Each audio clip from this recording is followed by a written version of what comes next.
And of course there's a discussion about the transport facilities that are connected. The IOC does not say you need to build a new Schiphol in sea, for example. They just say you need to be able to have facilities that can get athletes and coaches within 45 minutes to all kinds of venues that they need to go to, and we want these 6 million people or visitors coming towards you, that they have beds and that they can go to the events. So in a way, every city has to decide, or every country has to decide him or herself, to think about what kind of facilities is needed. Athens, remember this logo from Athens? Every athlete got this thing on his or her head. Yeah, exactly. They developed a new metro tram line, a metro line, new highways, new airport. So they invested a lot of money. This, of course, why it relates so interestingly to Rotterdam 2040 project and so on, because what shows that it's really helpful and a good way if you connect initiatives that are already going on to Olympic Games, or the other way, that you should connect Olympic Games to processes that are already going on. Use it as a catalyst. You see where you see from the past where Olympics have been used as an impulse for certain regions. That there was a moment that it was okay, and then it was again a bad situation. But whenever there was already processes going on, and the Olympic Games could improve and catalyze these processes, it was really a positive story. So, as a summary, we have sport accommodations, competition accommodation. I did not refer to the training facilities yet, but that's also a very large impact. You have the venues, Olympic Park, Olympic villages, media facilities, cultural program, hotel accommodations, transport, blah blah blah, a lot. And the IOC has priorities in this. They say it needs to be safe and it needs to be accessible. We all can understand why. Safe has been an issue that has come to the front now. It used to be a little bit accessibility most important with all kinds of text. It was hard, but there is a problem connected to that because making things safe and accessible, the best solution to do so is to disconnect it from the city, put a fence around it, and then you can control. But after the Olympic Games, you would like, of course, like these kinds of facilities and also these public spaces to be nicely integrated in the urban life, both spatially and socially. And here there is a photo of the velodrome in Athens, and you can see what happens. Made by Calatrava, nice design. When I was there, this was water. I was sitting there with my feet in the water, having a nice chat with people from England, with little children.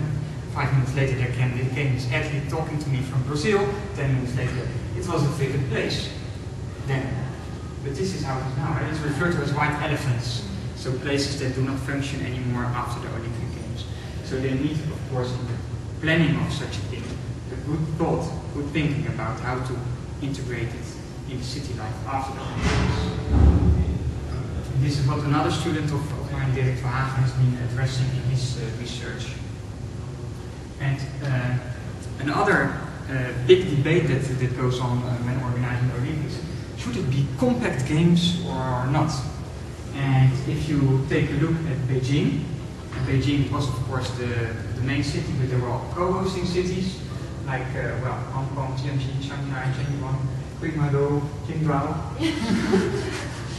you pronounce it better than me. If you take a look at how far away they are located from Beijing, you can say, okay, if you can organize at 1,500 kilometers, 2,000 kilometers away from Amsterdam, for example, the Olympic Games, we can have facilities over here, right? In Spain.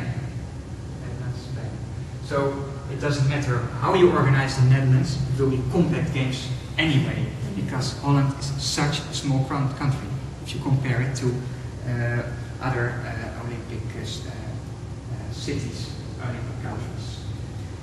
So that's why it was one of the failures of Amsterdam 1992, because in 1992 Amsterdam also made a bid, well in fact 7 years before 1992, we made a bid, and it was really closely connected everything to Amsterdam.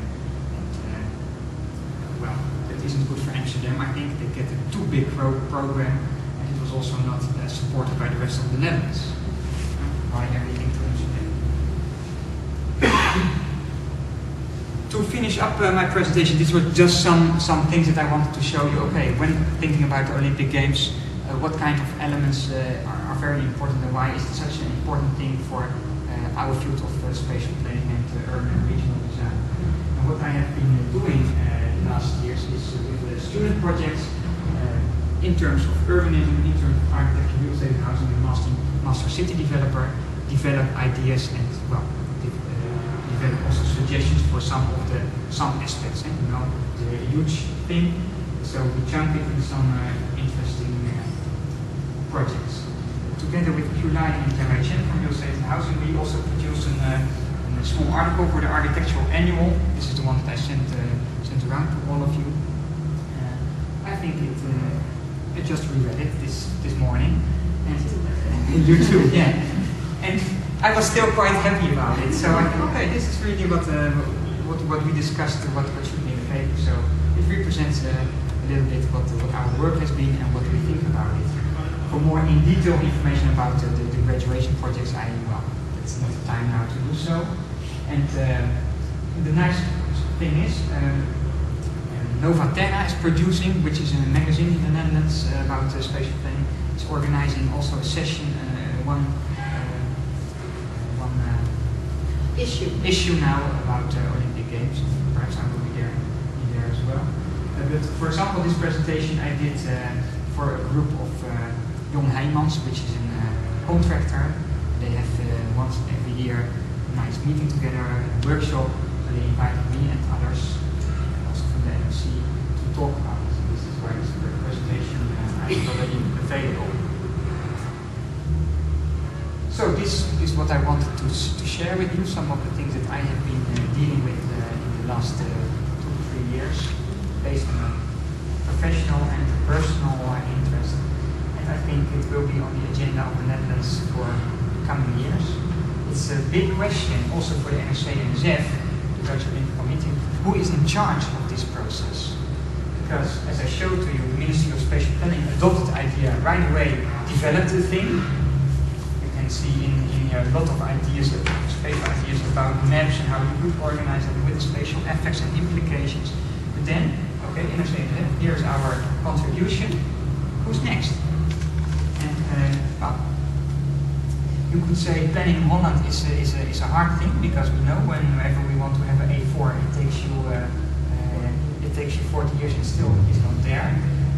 But when there is a disaster like the Delta works, the Netherlands appear to be quite strong in achieving things. And the good thing about Olympic Games is that the deadline is clear. Whenever you get the Olympics, you know when the opening ceremony is. And that's perhaps a kind of urgency planning that might be helpful for the Dutch context.